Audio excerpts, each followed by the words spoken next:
Good morning student. मैं दारम sir आप लोग के लिए कक्षा 11वीं के लिए मेरा फर्स्ट वीडियो है। तो 11वीं क्लास के जो इकोनॉमिक्स वाले बच्चे हैं है ना, उनसे आपसे निवेदन है कि थोड़ा अच्छे से इसको सुनने का प्रयास करेंगे। क्योंकि ये मेरा पहला वीडियो है, इसलिए जितने भी अर्थशास्त्र के बच्चे हैं उनके लिए एक मतलब प्रश्न ये खड़ा होता है कि अर्थशास्त्र है क्या चीज़ या अर्थशास्त्र किसे कहते हैं। ठीक है, तो मैं आज केवल यही वीडियो लेकर आया हूँ कि अर्थशास्त्र किसे कहते हैं या अर्थशास्त्र है क्या। क्योंकि आप लोग अर्थशास्त्र पढ़ते हैं, इसीलिए आपको आपके सब्जेक्ट के बारे में थोड़ा जानकारी होना अति आवश्यक है। ठीक है, तो आइए हम वीडियो को बिना देरी किए हुए आगे बढ़ते हैं। और सबसे पहले मतलब मोस्ट टाइम की प्रश्न भी बनता है, अर्थशास्त्र किसे कहते हैं, अर्थशास्त्र की परिभाषा लिखिए, या अर्थशास्त्र के जनक किसे कहा जाता है और क्यों कहा जाता है।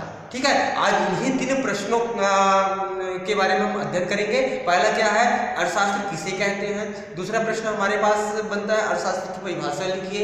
तीसरा प्रश्न बनता है, अर्थशास्त्र के जनक किसे कहा जाता है और क्यों कहा जाता है। तो आइए, सबसे पहला प्रश्न हमारे सामने उपस्थित होता है, अर्थशास्त्र किसे कहते हैं या व्हाट इज इकोनॉमिक्स। ठीक है, तो अर्थशास्त्र किसे कहते हैं, तो साधारण भाषा में मैं समझा दूं।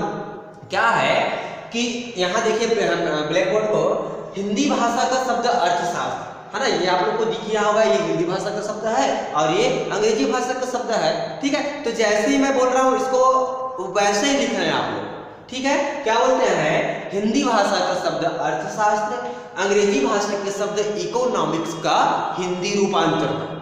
ठीक है, अरे समझना, ये इकोनॉमिक्स अंग्रेजी शब्द है और ये हिंदी शब्द है, तो इसका ये जो है अर्थशास्त्र क्या है, हिंदी रूपांतरण है। एक बार फिर से सुनते हैं, क्या बोलते हैं, हिंदी भाषा का शब्द अर्थशास्त्र, अंग्रेजी भाषा के शब्द इकोनॉमिक्स का क्या है, हिंदी रूपांतरण है, जो कि ग्रीक भाषा के 2 शब्द है ना, ग्रीक भाषा के 2 शब्दों ओइको और नेमो से मिलकर बना है। अरे समझ रहे, ये जो इकोनॉमिक्स शब्द है ग्रीक भाषा के 2 शब्दों ओइको और नेमो से मिलकर बना है ना, जिसमें ओइको का अर्थ होता है घर या परिवार और नेमो का अर्थ होता है व्यवस्था करना। अरे समझना है ना, जिसमें ओइको का अर्थ क्या होता है, घर या परिवार, और नेमो का अर्थ होता है व्यवस्था करना। ठीक है, इस प्रकार घर या परिवार की आवश्यकताओं की व्यवस्था करना ही अर्थशास्त्र कहलाता है। आगे समझ। ठीक है, इस प्रकार घर या परिवार की आवश्यकताओं की क्या करना, व्यवस्था करना ही क्या कहलाता है, अर्थशास्त्र कहलाता है। ठीक है, आगे समझ। ठीक है, एक बार फिर से अपन इसको समझने का प्रयास करते हैं। क्या बोलते हैं कि हिंदी भाषा का शब्द अर्थशास्त्र, अंग्रेजी भाषा के शब्द इकोनॉमिक्स का हिंदी रूपांतरण है, जो कि ग्रीक भाषा के 2 शब्दों ओइको और नेमो से मिलकर बना है, जिसमें ओइको का अर्थ होता है घर या परिवार और नेमो का अर्थ होता है व्यवस्था करना। ठीक है, इस प्रकार घर या परिवार की आवश्यकताओं की व्यवस्था करना ही क्या कहलाता है, अर्थशास्त्र कहलाता है। आगे समझ, क्लियर। ठीक है, तो बस इतना ही अर्थशास्त्र में। अब आते हैं अर्थशास्त्र की परिभाषा।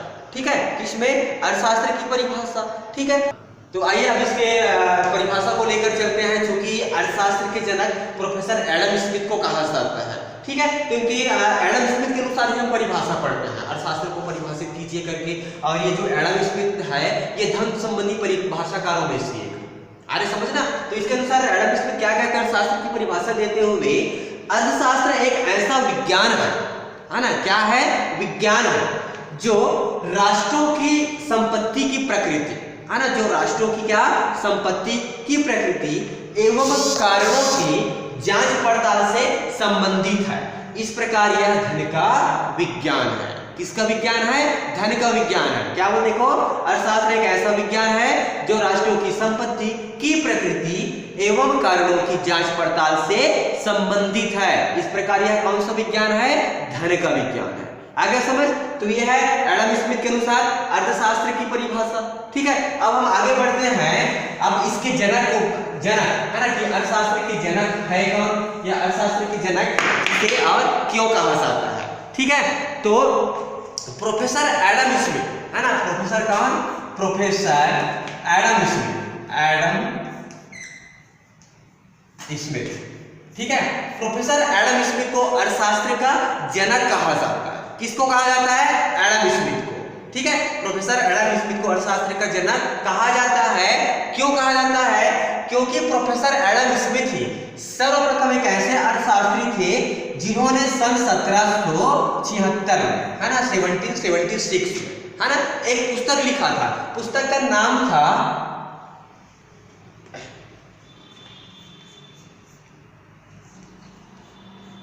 Wealth of nation.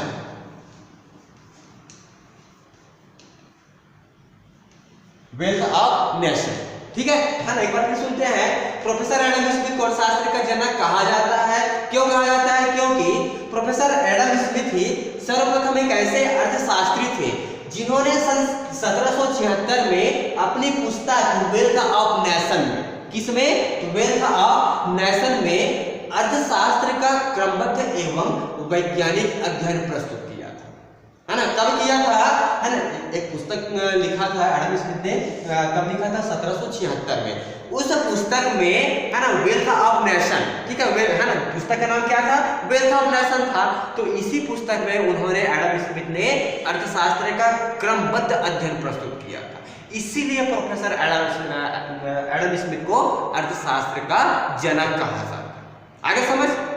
ठीक है, बस आज के लिए इतना ही। बस, थैंक यू, धन्यवाद।